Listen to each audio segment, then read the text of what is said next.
Hello students, मैं Amit Gautam, resonance PCCP faculty. हम लोग अब तक पढ़ रहे थे उपसर्ग परिचय, जो कि हिंदी व्याकरण के अंदर बहुत महत्वपूर्ण टॉपिक है। और इसके अंदर हम लोगों ने अब तक जान लिया था उपसर्ग की परिभाषा, उसके अर्थ, उसके उदाहरण, उपसर्गों के प्रकारों को। फिर लेक्चर 2 में हम लोगों ने जाना कि किस किस प्रकार से प्रकारों का विभाजन किया गया, अंग्रेजी के उपसर्ग क्या होते हैं, हिंदी भाषा के उपसर्गों का ज्ञान किस प्रकार से होगा, कौन कौन से इसमें उपसर्ग हैं और किन किन तरह से उदाहरण वहाँ हमें बनते हुए दिखाई देते हैं। इसके साथ ही हम लोगों ने देखा कि उर्दू या फारसी के उपसर्गों का प्रयोग भी किस प्रकार से किया जाता है, और संस्कृत के उपसर्गों के अंदर भी हम लोगों ने आधे उपसर्गों की जानकारी ले ली थी। आज हम उन बचे हुए संस्कृत के उपसर्गों के बारे में जानेंगे कि व्यंजन संधि से मिलकर बनने वाले या उपसर्ग जो कि विसर्ग संधि है उनसे बनने वाले, अब इसके अलावा और कौन कौन से उपसर्ग हैं। तो वापस हम देखेंगे संस्कृत के उपसर्ग। जैसा कि हम लोगों ने जान लिया था कि संस्कृत के उपसर्गों का प्रयोग संस्कृत निष्ठ तत्सम शब्दों से पूर्व ही लगाया जाता है। और अब आगे बचे हुए उपसर्ग हैं प्रउपसर्ग। कौन सा उपसर्ग? प्रउपसर्ग। प्रउपसर्ग से मिलकर के बनने वाले शब्द हुए प्र प्लस देश, शब्द बनेगा प्रदेश। इसी प्रकार से प्र प्लस लय, शब्द बनेगा प्रलय। ठीक है।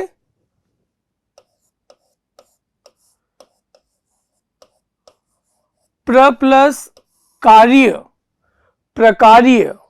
तो प्र उपसर्ग से इस प्रकार से शब्द बनते हैं जहां पर जो शब्द है, जो मूल शब्द हमें दिखाई देगा, वो तत्सम संस्कृत निष्ठ शब्दों से जुड़ा हुआ हमें दिखाई देगा। इसके बाद अगला है सम उपसर्ग। कौन सा उपसर्ग? सम उपसर्ग। ये जो सम उपसर्ग है, इस सम उपसर्ग के साथ भी व्यंजन संधि वाले नियम लगते हैं। व्यंजन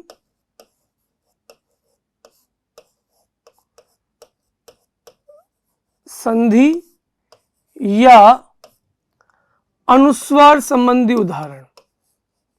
अनुस्वार संबंधी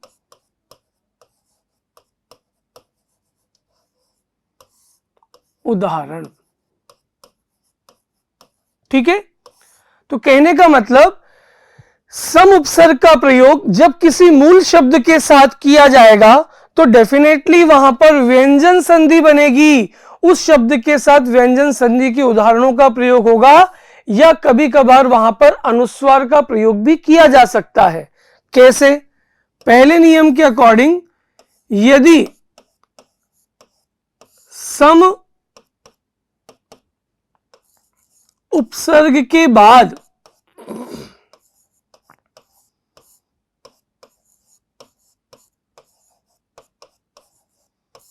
कोई स्वर हो,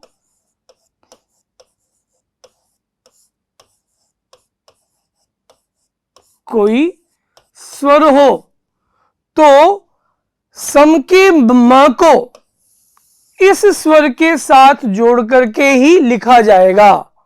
ठीक है। कैसे? पहले नियम के अकॉर्डिंग,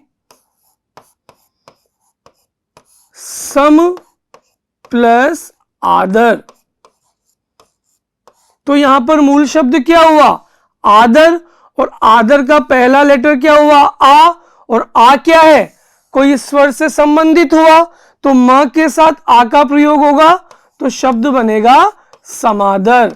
क्वेश्चन पूछेगा कि समादर के अंदर उपसर्ग और मूल शब्द को अलग अलग कीजिए, तो हम लिखेंगे सम उपसर्ग और आदर मूल शब्द।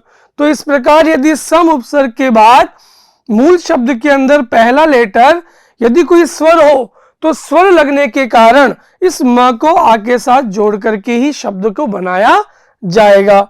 जैसे सम प्लस आगम, शब्द बनेगा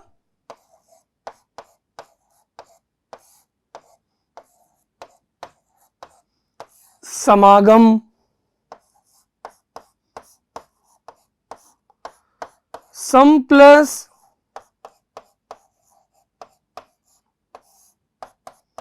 आचार, शब्द बनेगा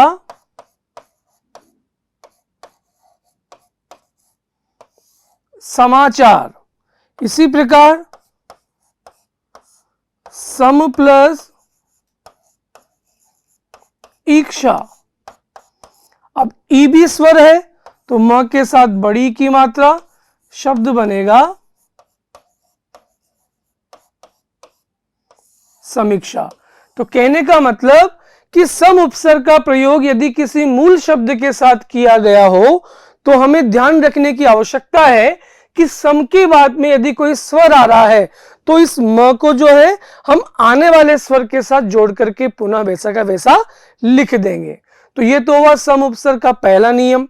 इसके बाद अगला देखते हैं हम लोग दूसरा नियम। सेकंड रूल क्या है सम उपसर्ग का ही, कि सम उपसर्ग के बाद यदि व्यंजन हो, सम उपसर्ग के बाद यदि व्यंजन हो तो म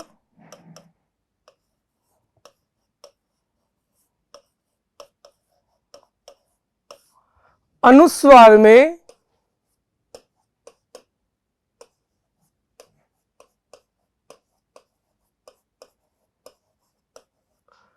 परिवर्तित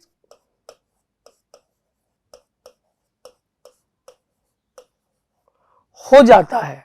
यदि सम उपसर्ग के बाद यदि कोई व्यंजन आ रहा हो तो डेफिनेटली जो म है वो म किस में चेंज हो जाएगा, वो अनुस्वार यानी सिंगल डॉट उस अल्फाबेट के ऊपर लग जाएगी। कैसे, इसके उदाहरण देखते हैं हम लोग।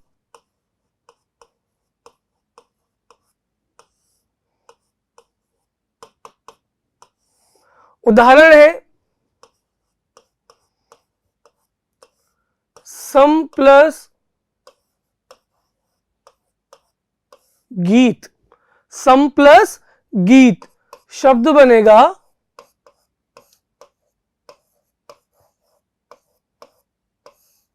संगीत। ठीक है, इस म को किस में चेंज कर दिया, बाद में व्यंजन आने के कारण ये जो म है वो अनुस्वार में चेंज हो गया। क्लियर। इसी प्रकार सम प्लस कीर्तन, क्या बनेगा इसका,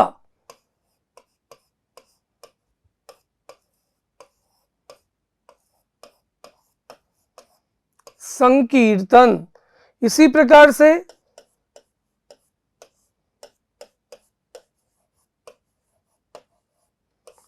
सम प्लस चयन,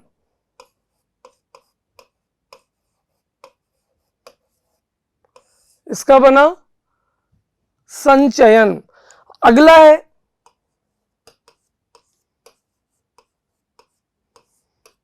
परा उपसर्ग, परा उपसर्ग से बनेगा पराजय,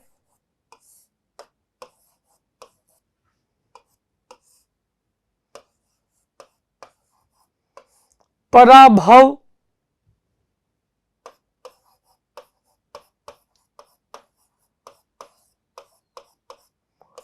परामर्शता। ठीक है, इसी प्रकार से अगला है अव उपसर्ग, अव मतलब बुरे के लिए आता है तो बनेगा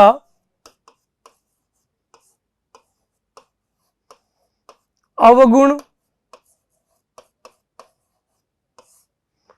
अवमानना,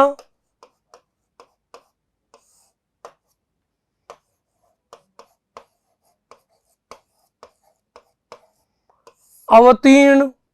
इसी प्रकार से अगला है उपसर्ग,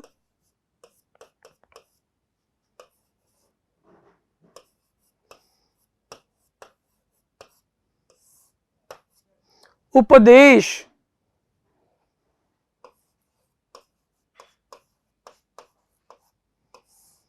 उपागम,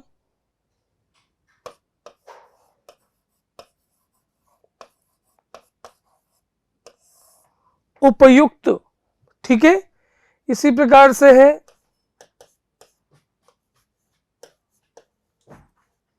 अनुपसर्ग। अनुपसर्ग से बनेगा, यहां पर भी यण संधि से मिलकर बनेगा ये भी अनुप्रति। अब यहां पर तो डायरेक्टली आपको दिखाई दे रहा है कि अनु दिखाई देगा, लेकिन कहीं कहीं नहीं दिखाई देगा। वो कौन सा हुआ? अनु प्लस एषण, यहां बनेगा अन्वेषण।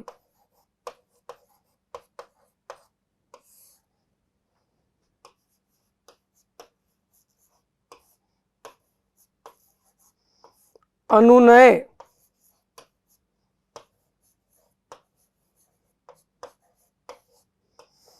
अनुभूति,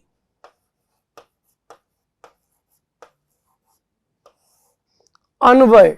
ठीक है, नेक्स्ट इसके बाद कि ऐसे उपसर्ग जहां पर एक से अधिक उपसर्गों का प्रयोग हो, तो हम देख लेते हैं उसके कुछ उदाहरण भी। एक से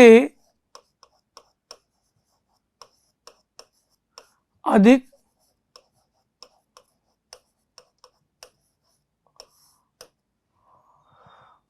उपसर्गों से मिलकर बनने वाले शब्द, से मिलकर बनने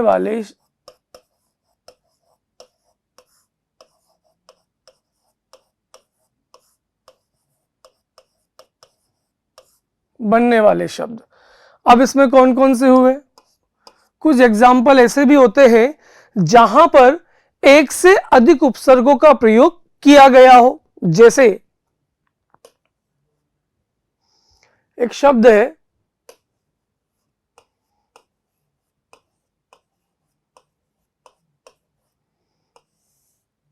दुर्व्यवहार।